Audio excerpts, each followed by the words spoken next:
I guess I kicked the hornet's nest on my last video. Some people really did not like it. Hi folks, I'm Paul, and this is my take. If you haven't seen it, my last video was about the wifejak meme and how I enjoy it. And it got a lot of negative attention from some internet friends, most of whom I'm assuming are groypers. I even got a comment from a top groyper general. Salute to you, Pine Sap. Who, if you don't know, are an online group of right-wing individuals who like to make funny, albeit edgy jokes on the internet, and their mascot is Peppy the Frog. Now, I actually think groypers can be pretty funny. I even chuckled a few times at their responses to my video disagreeing with me, but I still think they're wrong here. The most substantive response I got was that they just didn't find the joke funny. Their argument was not necessarily anti-marriage, but they were pro-funny, and the meme wasn't funny to them. And I think saying that it's not funny to you is totally fair game. Humor can be subjective. There are plenty of memes that I've never understood. But I think it might be unfunny to them because they don't have a frame of reference. If you're not married, yeah, you're probably not going to find it funny. They also make the argument that the meme is really only appealing to wife guys, which are guys who make being married the most interesting thing about them. I generally actually agree with that. I don't think you should make any one thing the most interesting thing about you. But I don't think that's what this meme is about. It's not a joke about, aw gee, better check with the wife first. She gets what she wants, happy wife, happy life, am I right? You know, she's the boss. That's not what the joke is about. And again, if you're not married, you're probably not gonna get it. And that's okay. And if I want to be as charitable as I possibly can be, maybe some of them just think that the meme is cringe, but they support the general idea behind it. And that's absolutely fine. However, there are definitely some people who hate it because it is celebrating women and marriage and family. And that's revealed to me that I think there's a lot of conflation going on around topics like women, marriage, family, feminism, and those sorts of topics. There's an issue that I've noticed wherein a certain sect of the right wing has actually seemed to have become very anti-woman. They see feminism for the problem that it is, and then by extension think that women are the reason for all of their woes. And then if you associate with a woman in any way, even through an institution like marriage, that is somehow a submission to women and feminism, and you are being controlled by a woman. And I'm not sure how you win with a mentality like that. Do you want to rebuild America?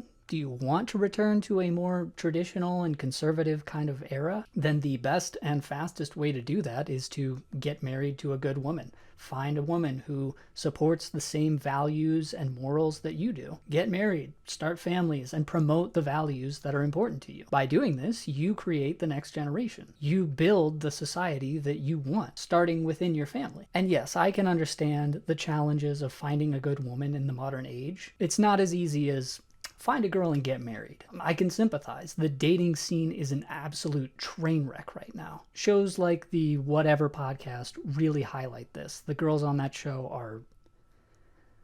I don't even have the words. But at the same time, that doesn't mean all women are floozy feminist husks. I also understand the argument that marriage has been restructured to benefit women over men. It's true, it's a lot more risky for men to enter a marriage than it has been in the past. And that's why if you would like to get married, but you can't find a woman that you think is pure and would confidently honor the institution of marriage, I'd recommend going to church. Start looking there. You might not find her right away, but the nice thing is you only have to find her once. And I'm also not saying you should get into a marriage irresponsibly either. You need to be smart about it. It's either the greatest decision you could make in your entire life, or it can destroy your life. You need to be mindful about that. And that means you need to understand the ways in which men and women are different. If you're a man, yes, it's going to be more challenging for you to understand and relate to women. But without them, none of us are here. And that's true for men as well. Without men, none of us are here. And that's why we need each other. That's why marriage is such a good thing. That's why when men and women operate the way God intended them to, societies are much better off.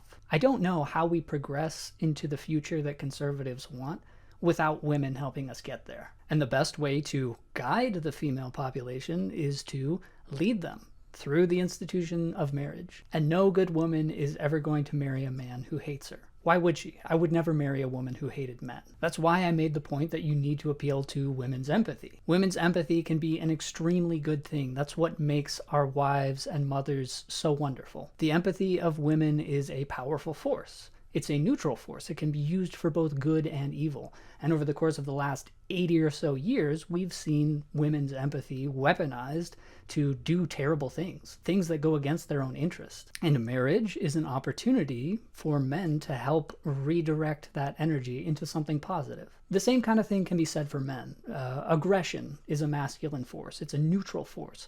But it's been used to do terrible things, and it's been used to do very good things. And marriage is one of those things that helps men redirect that energy into something positive. That's why marriage can be such a powerfully good thing. It's designed to bring out the best in both men and women, and it allows for both sexes to build a better future together. Why do you think shadowy forces have tried so hard to dismantle things like marriage or traditional family values? Why do you think things like feminism are promoted so radically? Being anti-marriage and or anti-family is a feminist position. And it's so funny to me that one of the main pillars of this online group's philosophy is saving white people, something that I want as well. I want more white families. I want more white babies in the world. I love white people. I think we're great. And now that an idea that promotes that is hitting the mainstream and people are having fun with it, the groypers go, no, that's for cucks. Men shouldn't get married to a loving wife and have families and have children and celebrate that with a fun meme.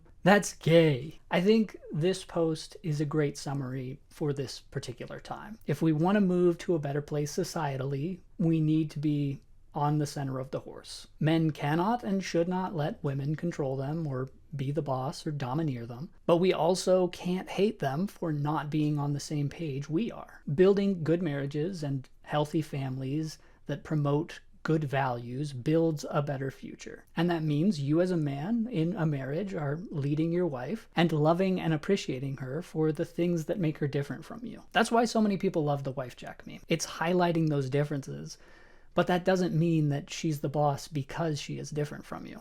It just means that you love her for being different. And if you're happily married, I think you get that. And it makes me sad to see so many young men who are disillusioned with the world and uninterested in pursuing the future that they want. I know, the deck is stacked against you. Nobody said any of this was ever going to be easy. And I see so many young men just saying, why bother? The woman's just going to divorce me and take half my stuff anyway. And it's just saddening. I feel for them. But it doesn't have to be that way. I pray for these young men. I pray that they find a perfect woman. I pray that they get married to her. I pray that they have families, and I pray that they teach their families these wonderful morals and values that made America great in the first place. And I pray that they one day get the joke behind the wifejak meme. That's all I've got for today. Thanks for watching. I think I've said my piece about this subject, but if you have anything to add, whether you agree or disagree, I'd love to hear your thoughts in the comments. If you enjoy my content and you want to see more, please like and subscribe, and I'll see y'all next time.